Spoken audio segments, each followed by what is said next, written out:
পৃথিবীর ইতিহাসে, আমাদের দেশের ইতিহাসে এ এক অনন্য নজির স্থাপন করলো। অথচ আমরা এখনো পর্যন্ত অভয়ার খুন ও ধর্ষণ ঘটনার যে ন্যায় বিচার, সেই ন্যায় বিচার আজও পাওয়া যায়নি। আমরা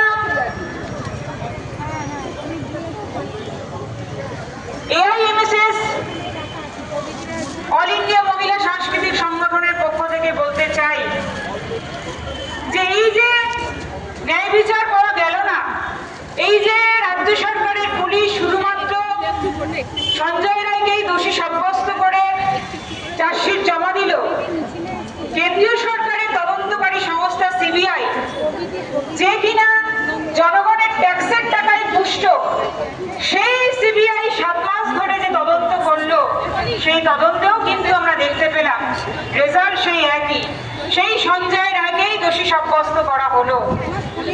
তাহলে সত্যি কি তদন্ত হলো? সত্যি কি তদন্তের নামে ছেলেখেলা করা হলো না? এই প্রশ্নগুলো কিন্তু আমাদের ঘুরে ঘুরে খাচ্ছে।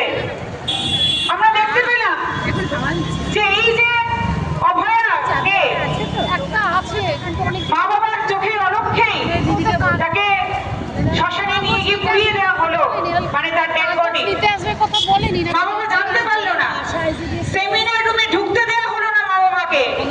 অথচ সেই সময় বিভিন্ন হাসপাতালের প্রশাসনিক মাথারা তারা কিন্তু এই সেমিনার রুমেই ছিল। কারা টাকা দিতে দিয়েছিল বাবা মাকে? আমি দিদিকে বলে কেন পুলিশ যে রিপোর্ট দিয়েছে সেখানে প্রতিটি ঘটনার পূর্ণাঙ্গ রিপোর্ট নেই? এই প্রশ্ন কিন্তু আমাদের কাছে আসছে, আমরা ভাবছি। এবং আমরা দেখতে পেলাম যখন সঞ্জয় রায়কেও গ্রেপ্তার করা হয়েছে, তখন তাকে যেদিন গ্রেপ্তার করা হয়েছে তার জিনিসপত্র কিন্তু বাজেয়াপ্ত করা হয়েছে তার 2 দিন পরে। এই যে প্রত্যেকটা ক্ষেত্রেই একটা যেন কোথাও একটা ধামাচাপা দেওয়ার একটা অপচেষ্টা চলছে, সেটাতেই আমাদের প্রশ্ন। আমরা দেখতে পেলাম যে কেন্দ্রীয় সরকারের তদন্তকারী সংস্থা CBI, তারাও যে যে তদন্ত রিপোর্ট দেওয়ার কথা ছিল, যে যে প্রশ্নের উত্তর তাদের দেওয়ার কথা ছিল, তারা কিন্তু কোনো প্রশ্নেরই উত্তর সেভাবে দেয়নি। তার মানে তারা